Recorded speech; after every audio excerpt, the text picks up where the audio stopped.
When you are RVing, propane is one of the most common ways to power your appliances.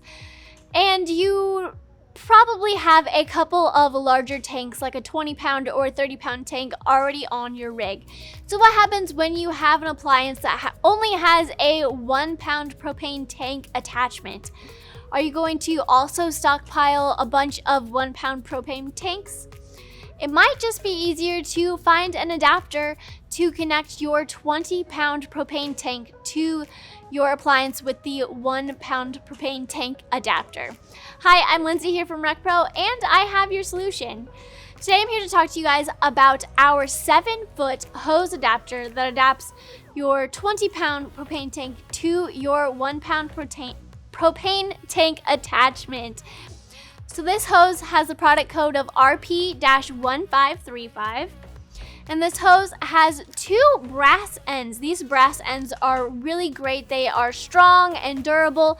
They are also resistant to corrosion and rust. On the one end, you have the easy 1-pound propane tank attachment, and on the other end, you have your Acme nut that attaches to your 20-pound propane tank. This Acme nut is really super easy to connect to your propane tank, and you don't need any tools to connect the two. The hose is 1/4 inch thick and is 7 foot long, so it'll give you plenty of room to use your guys' appliances. This will help save you money, and you won't have to stockpile those 1-pound propane tanks as much either. If you guys are interested in this product, please check out the link down in the description below. And while you're down there, feel free to like, comment, and subscribe. And remember, when you're rolling down the road, roll with RecPro.